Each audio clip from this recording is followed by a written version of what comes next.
Thank you very much. It is a great honor for me to have just been invited here, let alone to be invited here. I'm going to be speaking a bit about remote ultrasound, which is something as years progress, which is becoming less and less novel. It's sort of joining the pantheon of portable ultrasound or point-of-care ultrasound as something that we all get fortunately very used to doing. So I want to speak a little bit about ultrasound that takes us out of our standard areas of practice and moves us out a bit farther afield into the world. So we've heard a lot of history of ultrasound here today, so I just have a very brief discussion of it because I think it's really critical to understand the future of where remote medicine ultrasound, where ultrasound in austere environments is going. You need to understand how we got here to begin with. So I want to introduce you, we all know of the BAT. You may not have thought of the BAT this way, the first portable ultrasound device, the first in-flight use of ultrasound, the first ultrasound in austere environments. So we have some big shoes to fill. Nature, as always, has laid out a course for us. So fast forward about 50 million years and enter the military. This will be a theme for today's talk. Around World War I, the military started using echolocation to spot other boats and look for shallow waters, and we're all familiar with the concept of sonar. And just raise your hand if you've seen this picture before, and if you've seen it before in the last 24 hours. Yes, we love this picture. I'm going to point out something a little bit different besides the frightened look on his face, the unshielded electronics equipment, large bodies of water near it. I want to show you that in 1954, it was possible to create an ultrasound image that fit in the palm of your hand. To create that image, you needed a room full of equipment. So things have advanced a bit since then, but what goes around comes around, because now our modern equipment, again, puts that image back in the palm of your hand, so things become back in fashion. In the 1980s, if you remember, you could take a large stereo system, pop a handle on top of it, and that was a boombox, right?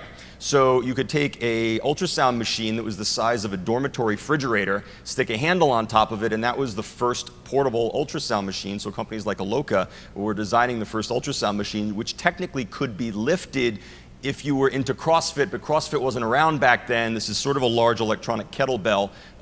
So we're not, again, quite there into the portability yet. Enter the military. Mid-1990s, DARPA, the Defense Advanced Research Projects Agency, and this is the first time, because Lost is now off the air for a while, that I didn't misspeak that as Dharma, granted a several $million research award for a company that could produce an ultrasound machine portable enough to be carried into theater, which, as you know, is the nice name for military battle areas. So if you could fit it into a backpack, you would get the award.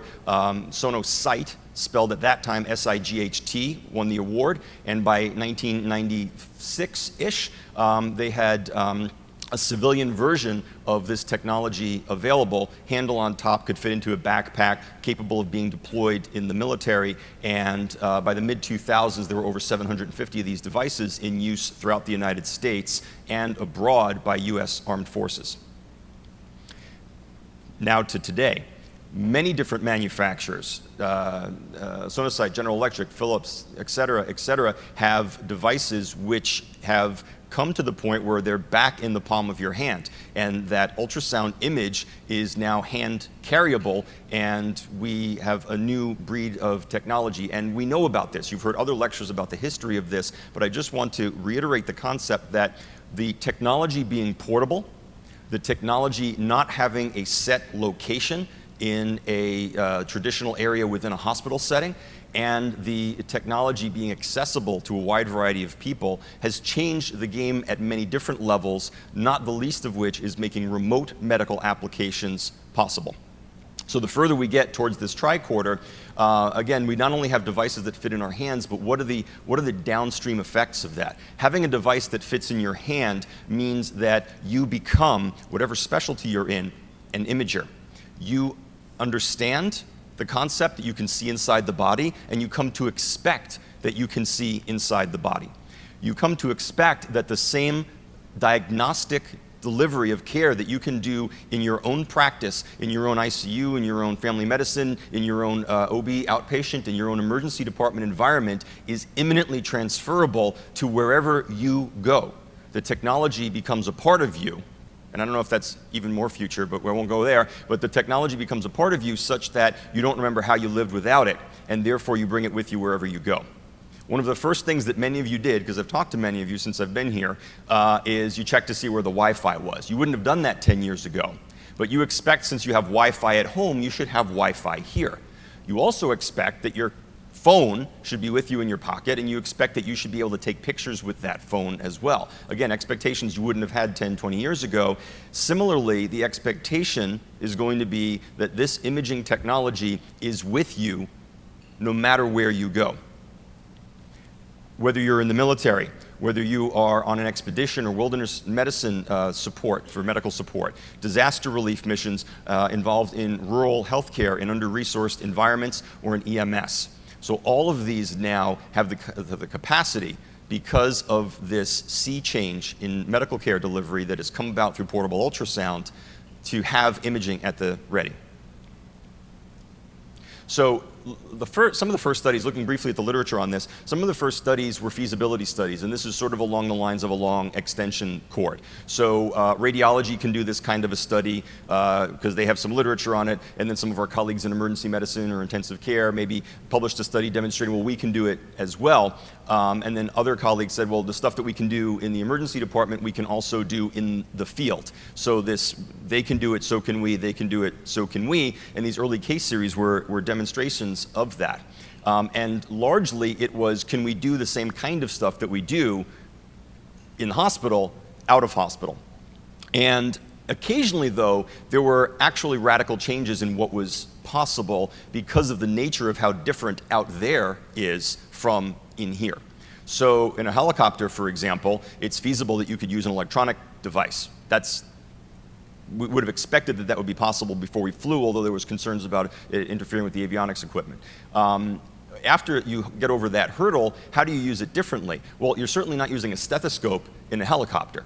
So as much as we might give some lip service to the concept of retiring the stethoscope due to ultrasound technology, the stethoscope is a largely useless device in an area where you have a helmet over your ears and you have a lot of ambient noise. So being able to visualize things like lung sliding, looking for pneumothorax, patients that are being critically transported, the whole concept of thoracic ultrasound, and cardiac ultrasound, where you don't even have the option of the stethoscope, is actually a bit of a game changer, and it is something that's unique to that environment. We've seen studies by colleagues in this room looking in austere environments, in trauma situations, looking in rural environments throughout areas which are developing, and up as high as Mount Everest, and several studies actually about Mount Everest, looking at things that are very clinically relevant, like high-altitude pulmonary edema, high-altitude cerebral edema, again, taking disease processes which we don't often see in the hospital setting, that are often remote medical applications of diagnostic skills and treatment, and not only demonstrating that it's possible to diagnose these disease processes very accurately, but in the case of these studies by Fagenholz, demonstrating that you could follow therapy. So this is really interesting. It's not only the same kind of stuff we're doing in-house, right? You think someone's hypotensive, you give them some fluids, you assess their cardiovascular function using ultrasound, you assess the role of your therapy, and this is kind of high-end thinking in emergency medicine and critical care, right? And no different than when you initiate therapy for high-altitude illness in the field, and you can actually monitor the improvement of the patient symptomatically, clinical scores, as well as ultrasonographic evidence of their improvement. So this, again, is more than just taking that same technology and using it in a different environment. The ability to demonstrate something as elegant as the presence of A lines versus B lines on mountain without an enormous amount of training is, again, game-changing. Take it up even higher, and we add another wrinkle to this, which is telemedicine. Again, a technology-driven possibility where now we have the opportunity to take someone who is not a physician, someone who is not a sonographer, and have them use this technology for the purposes of diagnosis and initiation of therapy. Their diagnosis being aided, and even the pattern of where their hand lies, being aided by physicians and experts in a remote area. The diagnostic images being interpreted by clinicians off-site. So this, again, raises enormous possibility to lower the threshold, and I don't mean lower the bar. I mean lower the threshold, lower the activation energy you need and the inertia to get people who care about treating patients access to tools that they need without overburdensome training and equipment requirements. So the ability to have the hands out in the field makes a huge difference and really speaks to this first responder model where we have the more people as possible out in the field being able to do work with support from infrastructure at centers that are remote to them. So using the Everest as an example, there's multiple studies demonstrating multiple technology aspects of the remote medicine applications. So here they were using satellite relays to transfer images and from the ultrasound machine as well as video from the live operators back to the States in this case, in Canada, where they were interpreted. There are other models where they're using line of sight radio frequency. There's other models where they're using 3G and 4G cellular. So the same models that we have decades of experience with in military communications, the same models that we use for decades for EMS communications, both for radio and for EKG interpretations, we can now use for ultrasound, and there are multiple studies at looking at the feasibility of this.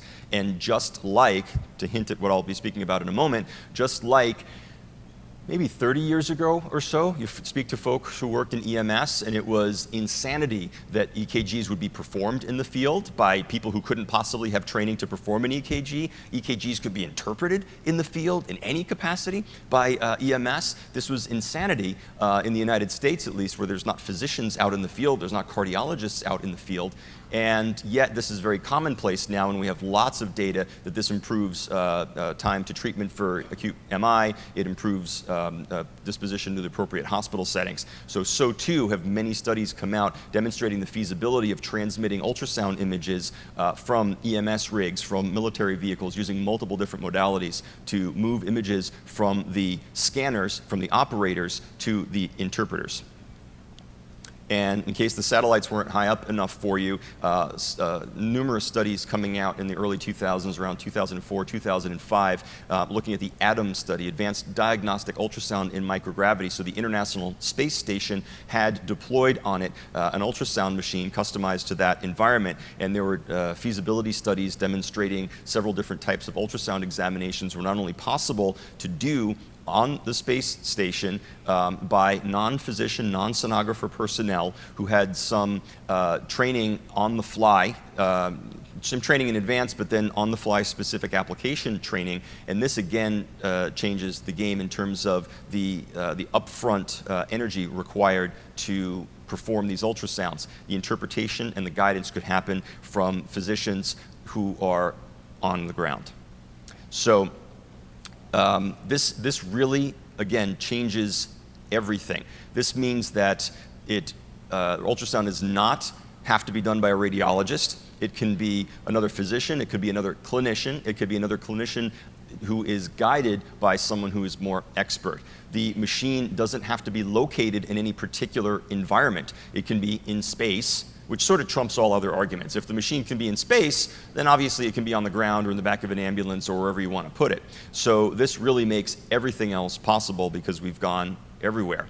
And the fact that you can have a machine that's not in radiology, that is not in an environment where physicians are using it, opens up applications here where our feet are on the ground. And many studies in developing nations, many studies with non-traditional providers, again, non-traditional by United States standard. So one of many studies that myself have been involved with, and many studies my colleagues have been involved with, for example, nurse midwives in Liberia in austere environments without direct access to hospital can look and demonstrate clearly that they can see pathology in pregnancy and avoid horrible complications that contribute to maternal and fetal mortality in many places around the world. So these remote medical applications come right back down to earth, and they impact us from a global health perspective, from an obstetrics perspective, and just a delivery of care perspective. So how do we bring this back to the United States for the folks in the US? As you know, our model's a little bit different. We don't have clinicians out on the ambulance rigs, and there are 40,000 ambulance rigs in the United States. So this is, again, a huge number of first responders who could potentially have their ante upped if you gave them access to imaging equipment that would improve their diagnostic capacity. And there are caveats to think about with this, given our different models between the US and other areas outside of the US. So a study that we did in partnership with Hennepin County Medical Center, as well as CareStar and Odessa, Texas, and Dave Spear, putting ultrasound machines in the back of our rigs. You see them just bolted in there so that you could perform ultrasounds while the rig is in motion, seat belted in, OSHA requirements met for the EMS personnel. And part of this PFAST, or pre-hospital fast exam trial, was to assess the feasibility of training in the US, what's a relatively new market, which is a non-clinician sonographer. So again, this is Odessa, and if you want more information about pre-hospital ultrasound, I'd highly recommend Dave Spear's 911 Sono website. So this is one of their original setups where he actually crafted in his own wood shop the rig to mount the ultrasound machine in the back of the ambulance, and again, with run times that could range from 20 to 40 minutes, you have the ability to have some time to evaluate the patient en route, and you also have the ability to make a diagnostic decision that's going to dramatically change the disposition of that patient. Hospital A, where there is 24/7 obstetrics on call capable of doing stat cesarean sections in the case of a breech presentation, for example, versus a local hospital where maybe they don't have that same capacity, but if the birth seems like a relatively straightforward one, or it's more precipitous, you can move there. In my environment, New York City, average run time is 7 minutes. We do not mess with the run times in New York City. Mayor's office, police commissioner, FIDNY would be not happy with this. So we don't, and there is very strict protocols in terms of where patients go. So the utility in a densely populated urban center is different than in a rural environment, different than in a suburban environment. And like all politics in the world, and certainly in the US, ultrasound disposition, ultrasound utility is local. It needs to meet the needs of the local community, whether it's EMS or remote medicine or expedition medicine. So it's really important when thinking about a program in deploying this new technology, so that it's not just a toy or a paperweight or just extra weight that you need to think about fuel and resources to lug it back and forth. What is going to be the use model? What protocols will you have in place? Who exactly is going to be using this technology, and for what? So here's a newer version of some of the rigs that Dave Spear works with a swing arm setup for the monitor to be, again, visualizable by the medic en route in the field. So multiple other studies, LifeLink demonstrating mounted ultrasound machines, demonstrating the feasibility of performing fast exam and cardiac sonography in the field. The German Air Rescue Organization, again, cardiac sonography and fast exams. SAMU demonstrating use of multiple modalities, fast exam, pericardial effusion, DVT, aortic aneurysm. The models here are different. The models in Europe, Asia, Australia are frequently that doctors like Gregor Prozhin would be on the back. So physicians who are trained in emergency medicine, in critical care, in intensive care, what's often referred to as a stay and play model as compared to what the United States typically does, which is a scoop and run, minimizing runtime model. So there are differences in what the expectations would be and what the use models would be versus when you have clinicians who are nurses and medics versus having clinicians who are physicians, and depending on what's available in terms of therapy, right, in the rig. So how much and how often ultrasound is going to be deployed is going to depend on that clinical practice environment. So the holy grail really here is looking for outcomes. So we can do ultrasound in the field because we can do ultrasound in our hospital environments. And we can teach physicians and non-physicians a curriculum and have them be smarter about using ultrasound and demonstrate pattern recognition and that sort of educational bootstrapping study outcome measures. But how have we improved society, decreased mortality, et cetera? So I was very excited to see hot off the press, not even hot, really off the press, because it's not in press yet. It's only available electronically. So cool to the pixel touch. This study demonstrating the effect of pre-hospital ultrasound on clinical outcomes, a systematic review. This is exactly what I've been waiting for, exactly what you guys have been waiting for. It only came online about 2 weeks ago. So they found 1,700 studies looking at out-of-hospital use of ultrasound. They screened the record and got rid of about 1,650 of them, which isn't too promising, but they looked at the full text of about 53, found 43 of those weren't demonstrating the kinds of outcomes. They weren't bad studies. They were demonstrating the kinds of outcomes that couldn't be pooled into a meta-analysis. So then 10 of them really got the fine-tooth comb, looking at methods, looking at reproducibility, validity, external stuff, all those metrics that you would look for to engage in a meta-analysis. And there weren't any left. So the problem is, again, not with the individual studies. The problem is only with the incredible diversity of environments that we have already discussed. It's very difficult to engage in a meta-analysis of studies that have to do with Guatemalan rainforest and Mount Everest and the International Space Station and a helicopter in Australia and a ground crew in the United States and some folks on Mount Everest at various stages of altitude illness. It's very difficult to pull these results together. So these are the studies that made it through that final iteration that looked at outcomes, and many of the studies didn't even look at outcomes. So there are many great prospective studies demonstrating to us that there's hope and that there's possibility for this technology, but we lack common endpoints. We lack common utility models, and some of that may be insurmountable because there are just differences in how you might care for patients in a basket hanging from a helicopter as you rescue someone from a boat in the Arctic versus what you would do in an ambulance that's stuck on Madison Avenue because the president's in town and there's a bit of traffic on the Upper East Side, right? So there's just some differences that we're going to have to adjust.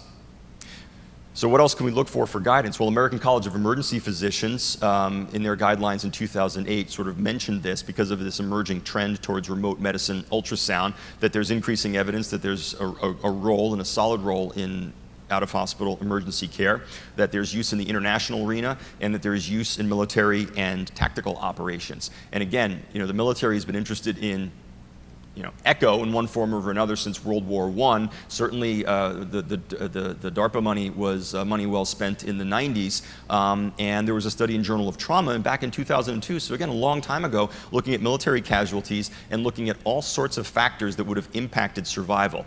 You've already probably heard in other venues lectures on the survival from military injuries decreasing, how we have a shift to blast injuries and secondary and tertiary trauma from primary gunshot wounds, the survival from gunshot wounds increasing, and largely this has to do with many advances in technology, clotting agents and effective use of tourniquets, deployment of CASH, the combat support hospitals, and other transport models, et cetera. But one of the things that this study mentioned was that the use of ultrasound could have diagnosed many types of injuries earlier, and potentially therapy could have been initiated sooner, things like pneumothorax being commonly used as an example. So here's one example of a combat support hospital.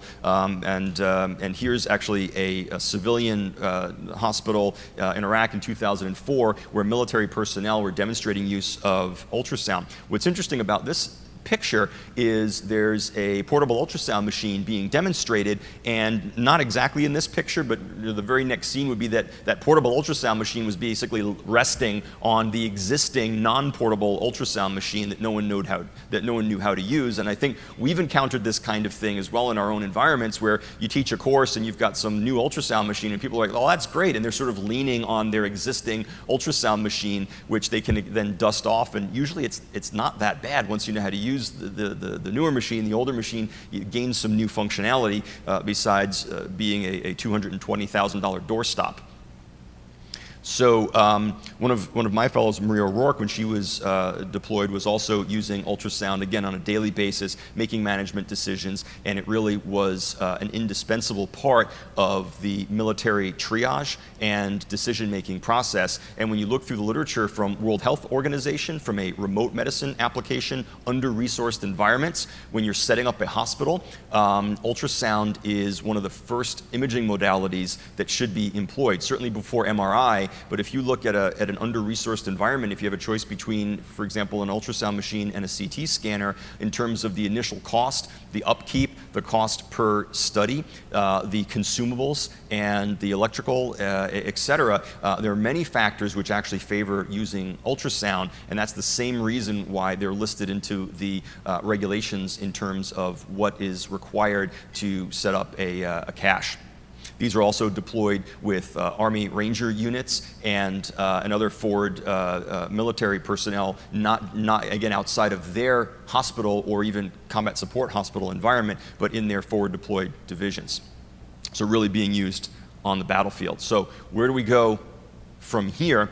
There's a lot of options, and these options, again, really bring us back to the fundamentals. It's not just new places and new kinds of ultrasound. We're seeing, even at this meeting, ultrasound being used for clinical indications that maybe we didn't think of a couple of years ago. Either brand new stuff that came out of our clinical environments or other things that we've adopted from other specialties that are more traditional imagers. That sort of thing is going to continue. I want to reiterate what I was saying before, that the change here is that the increased portability, the decreased size, the footprint, the upkeep costs, the cost of ownership of these devices, and the fact that we're demonstrating that training is possible for non-traditional imagers, so not just radiologists, cardiologists, obstetricians, and not just non-traditional imagers like emergency physicians and intensivists and other folks who take care of patients but are physicians, and but also midwives, also EMS, medics, and other non-traditional imagers.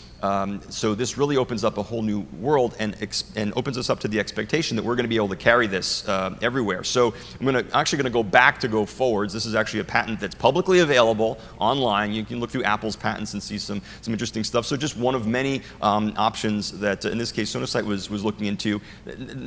Don't worry about the line drawing. The point is, where does this go next? Is this a head-mounted display? Is this something that gets transmitted like we see with Google Glass? Is this something you wear on your wrist? It doesn't matter. The point is the technology will continue to advance, basing our decisions and our concepts on where the technology is in 2013 is a bit short-sighted. The premise here with all of these is that the environment is such now that we expect that we will be imagers. We expect that we will be using this technology in the field as we use it at home. Just like you expect to have Wi-Fi and cell phone coverage when you visit very remote areas in the world on vacation, we will expect that we carry the same medical decision-making with us far afield as we have at home. We will expect from ourselves and from each other that you use evidence-based medicine in the field as you do at home. And you will expect that you will be able to see the heart, and you will expect that you'll be able to see the pleura, and that you will expect that you'll be able to demonstrate the efficacy of your clinical interventions in real time with ultrasound, because that will be the state of the art at that point. So just like you wouldn't leave your doctor bag at home, this will be contained in your doctor bag. So it's entirely feasible. The number of indications are growing by leaps and bounds to the point where there probably won't be many applications that you could use diagnostic or even therapeutic guidance ultrasound for in your home hospital environment that you wouldn't think of using in the field.